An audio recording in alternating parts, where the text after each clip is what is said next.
लोग आज YouTube channel आप मेरे चैनल न्यू लाइक सब्सक्राइब कर दिए। लोग वापस आ चुके हैं न्यू वाली स्टोरी लेके, जो गाइस हमारे कौशिक भाई बताने वाला। तो चलिए गाइस सुनते हैं। सो गाइस स्टोरी मेरा अपना बनाया हुआ है, तो इसे सच ना माने। सो गाइस एक टाइम पे एक नाम का लड़का था, राहुल नाम का लड़का था। तो उसके माता पिता बचपन पे ही एक कार एक्सीडेंट में मर गए थे। सो फिर वो अपने नानी के पास दिल्ली चल गया रहने के लिए। मुंबई अगर आप जाने वाले चोलबासा एक मुंबई पे जगह है, वहाँ उसका नानी घर था। तो वो धीरे धीरे बड़ा हुआ, फिर वो कर्नाटक चल गया एक जॉब पे, उसे जॉब मिल गया। फिर वो मैक्सिमम 10 साल के बाद वापस अपने नानी के पास आना चाहा। तो वो वापस आ रहा था, तो रात हो गया था बहुत ज़्यादा, कार से आ रहा था।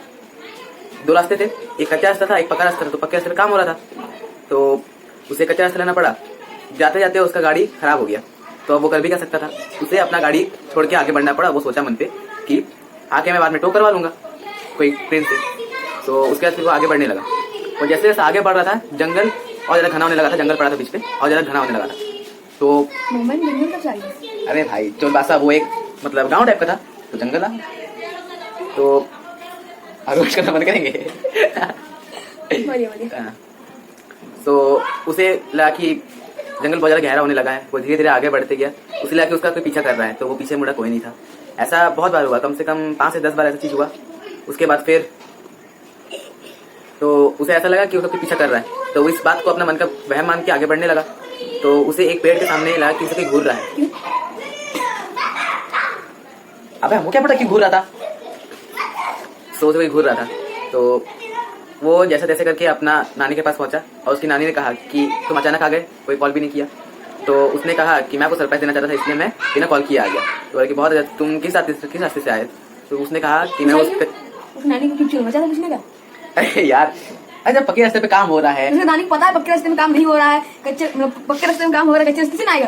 क्यों पूछा? अब क्या पता क्यों पूछा, मुझे क्या पता। आगे बढ़ो। तो उसने कहा कि मैं उस कच्चे रास्ते से आया। तो उसकी नानी ने कहा तुम उस कच्चे रास्ते से क्यों आए। तो वो थोड़ा शॉक होकर कहा कि क्यों, क्या हो गया। क्यों हो गया, रास्ता नहीं था। वो तो समझ रहा कि कोई रास्ता नहीं था, पर उसकी नानी ऐसा आवाज में बोली कि अब क्या बोल सकते हैं। उसने इस टाइप की कहा कि तुम उस रास्ते से क्यों आए, मतलब थोड़ा गुस्सा होके और थोड़ा सा परेशान होके। तो उसने पूछा अरे यार कान पे कीड़ा घुस रहा है। तो उसने पूछा कि ऐसा क्यों। तो उसकी नानी ने कहा कि आज तो अमावस्या की रात है, तो उसके तुम्हें उस रास्ते से नहीं आना चाहिए था। तो वो भी थोड़ा सा मतलब मजाक करे नानी से कि मैं उस रास्ते से नहीं आता तो कैसे मैं आपके पास पहुंचता। तो उसकी नानी ने, अब आपको ही कोई बोलेगा कि ऐसा कोई चीज बोलेगा तो हंसी नहीं आएगा। आपको आगे से नहीं भी पता नहीं, दिमाग खराब। तो आगे नहीं बोल रहे हम, कहानी का आगे बोल रहे, आगे बोलिए। तो फिर उसने कहा कि क्यों, ऐसा क्या हुआ। तो फिर उसके बाद उसने कहा ऐसा क्यों हुआ, ऐसा क्या हुआ जो मैं उस रास्ते से नहीं आ सकता था। उसकी नानी ने कहा कि उस रास्ते पे आज आत्माएं घूमती है। तो उसने कहा आत्माएं घूमती है, मैं इस बातों को नहीं मानता हूँ। तो उसकी नानी ने कहा कि चलो तुम मानो ना मानो, मेरा कुछ नहीं जाता है, पर पुरानी मान्यता है कि उसमें तेरा घाटा, मेरा कुछ नहीं जाता। तो पुरानी मान्यता है कि उस रास्ते पे एक परिवार रहता था। उस पे एक लड़का था शिवम, उसकी एक पत्नी थी और एक उसकी माँ थी। तो रुको, हाँ, हाजमोला खाए से डर कम होता है, हैं? एंजॉय। बोलो। तो उसने कहा कि ऐसा क्या हुआ। तो उसने कहा कि एक परिवार रहता था, एक रोहित नाम का लड़का, सॉरी शिवम नाम का लड़का रहता था, और उसकी पत्नी रहती थी और उसकी एक माँ रहती थी। तो कुछ साल बाद उसकी माँ का देहांत हो गया, इट्स मीन्स उसकी डेथ हो गई। तो उसके बाद वो दोनों अकेले था। तो जो शिवम की वाइफ थी उसका एक बच्चा होने को था, तो हुआ, पर कुछ दिन बाद उसकी भी डेथ हो गई। जब उसका पोस्टमार्टम किया गया तो पता चला कि उसके दिल पे छेद था। हाँ, उसके दिल पे छेद था। तो यार मेरे दिल पे नहीं यार, उस बच्चे के दिल पे। यार बाहर पे इतना हल्ला मेरे को यहीं पर वो भूत आ गया। तो उसके बाद उन दोनों ने सोचा कि हमारा बच्चा भी मर गया, हमारा माता पिता कोई नहीं है, हमारा कोई नहीं बचा इस दुनिया में, हम भी क्यों रहेंगे। तो उन्होंने उसी घर पे अपने आप को फांसी लगा दिया। अब कोई नहीं था उनके लिए, उनका बच्चा तक मर गया, कोई नहीं था। अरे भाई लव मैरिज किया था, तो समझो घर वाला माना नहीं था, लड़की का घर वाला माना नहीं था।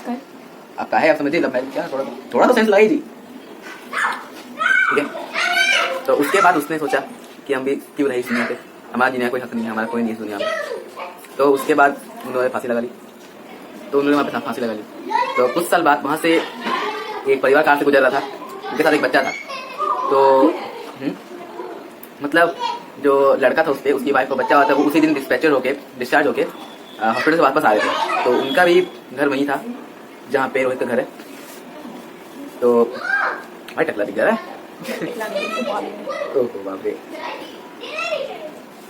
तो उनकी गाड़ी उस रास्ते में पंचर हो गई, मतलब पंचर नहीं एक्सप्रेस, मतलब खराब हो गई। पंचर हुआ क्या वो उतना नहीं पता मेरे को।